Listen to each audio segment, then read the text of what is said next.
que tem de pessoas no mundo missionário depressivo. A outra doença missionária é o estresse.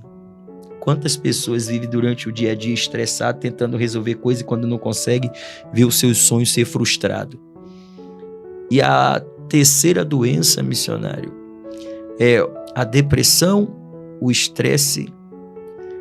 E a terceira doença que mais está destruindo famílias se chama ansiedade. Você já viu que o índice de pessoas com ansiedade aumentou muito de uns anos para cá, missionário? Sim. Lamentável, pastor, porque a gente ouve muito dos especialistas da saúde, né? Que é a doença da alma, que de fato a ansiedade hoje está sendo tratado ou está sendo enxergado como a doença do futuro, a ansiedade, a depressão, a doença do passado. É aquilo que arruína, que está ali trazendo traumas, angústia. É difícil porque a gente vê esse mal atingindo a vida de grandes e pequenos, leigos e doutores. E Deus me deu uma visão, missionário, tão grande dentro da palavra através dessa mensagem. Depressão. Se você for olhar a depressão, a doença do passado. O estresse, a doença de hoje. Ansiedade, a doença do futuro. Sim. Mas só que se você for levar lá na Bíblia, isso é forte que eu vou dizer para você agora, você que está nos acompanhando, a pessoa ela se tranca em um quarto e esquece de tudo. É a maldita da depressão. O estresse, ela tenta resolver no hoje algo e não consegue, e aí fica estressada, vai para um lado, vai para o outro, não consegue resolver e acaba se angustiando consigo próprio. E a ansiedade no futuro que tem tentado destruir a vida de muitas pessoas. Mas se você trazer missionário para a Bíblia, a própria Bíblia relata, isso é muito forte, a glória a Deus, que Jesus, ele é o mesmo de ontem. Quer dizer passado. Sim. A Bíblia diz que Jesus, ele é o mesmo de hoje. De hoje. O hoje. Ele é o Jesus do passado e ele é o Jesus de hoje. Rapaz, coisa bacana, né? E ele diz que ele sempre será Deus presente. Tem pessoas que ela quer tirar a doença dela, mas não quer colocar Jesus no caminho dela.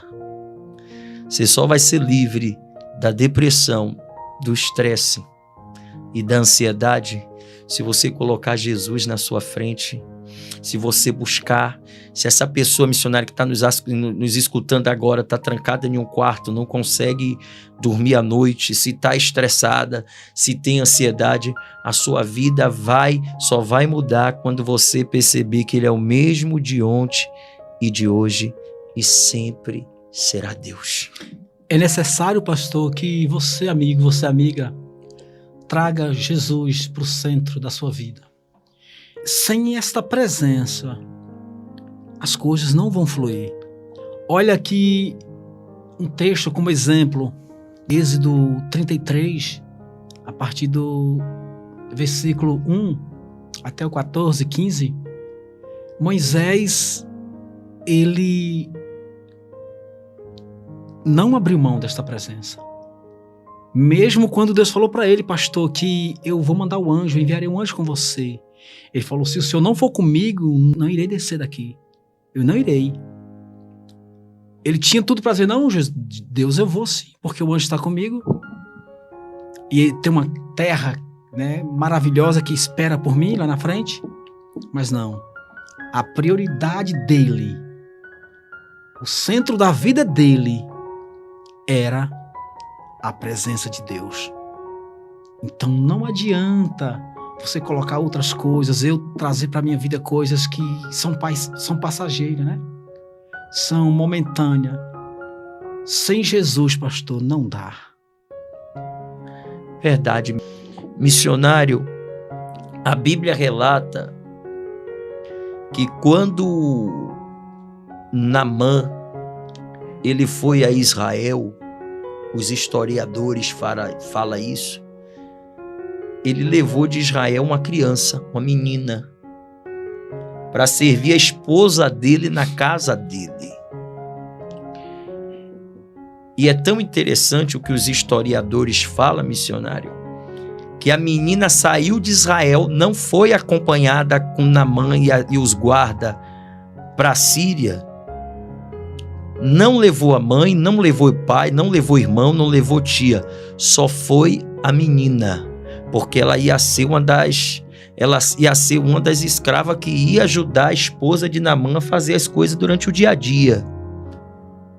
Mas só que os historiadores relatam que ela saiu de Israel, mas Israel não saiu de dentro dela, mesmo ela na Síria.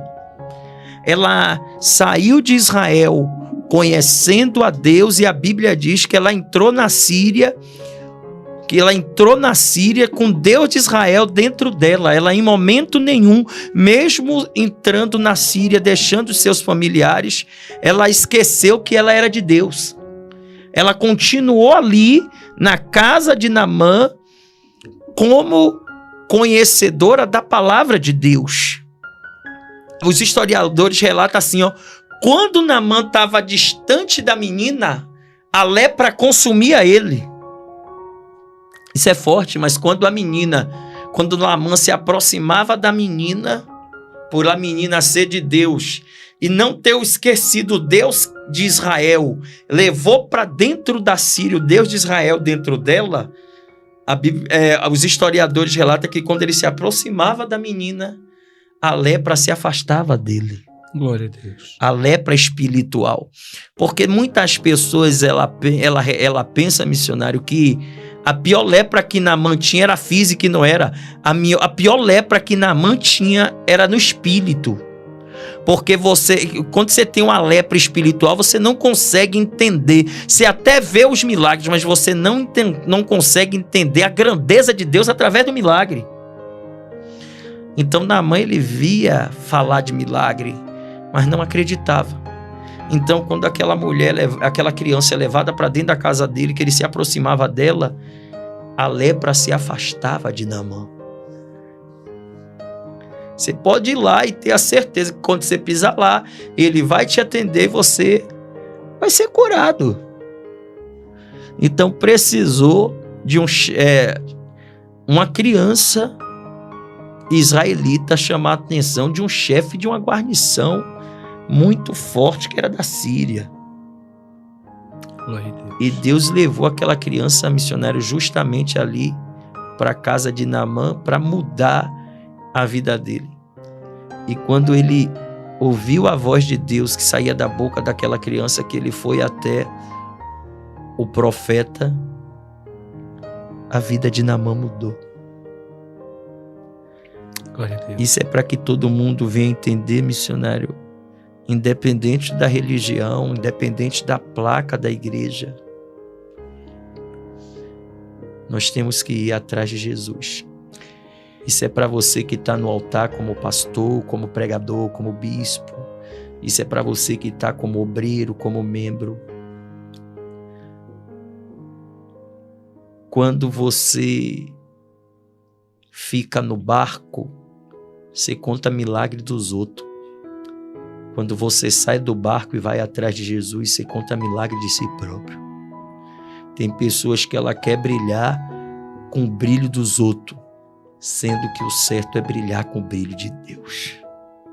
É preciso descer, né, pastor? É preciso se despir do seu orgulho, se despir da hipocrisia, se despir do espírito de grandeza, porque Naamã, o orgulho, né, o eu predominava.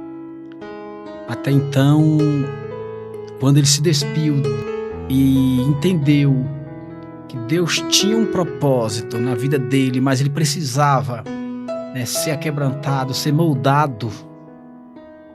O milagre, através da vida do profeta Elias, né, aconteceu na vida dele. É uma das histórias mais lindas da Bíblia, né, pastor? Que Deus ele fez e ele fará. E a lepra, pastor, ela simboliza o pecado, né? O senhor trouxe bem, ressaltou bem, que é uma das doenças mais devastadoras que tem destruído quantas vidas, quantas pessoas, lares, tem sido usurpado, minado através dessa maldição que é o pecado. E só existe uma solução, pastor, para que o pecado ele seja arrancado das nossas vidas, da vida do cristão, se despindo das suas maldades, recorrendo a Deus e buscando essa presença, porque o único que tem o poder de perdoar pecado, nós sabemos, é só Ele, é só o nosso Salvador Jesus. O missionário já disse tudo, não precisa nem acrescentar. Só você abrir a Bíblia, o melhor e maior livro do mundo se chama Bíblia Sagrada. Tem pessoas que ela não quer entender isso, mas quando você abre a Bíblia, você acha a receita para todos os problemas. Mas ser humano, missionário, não quer ver isso. Gente, está na Bíblia. A vida das pessoas só mudou depois que conheceu Jesus.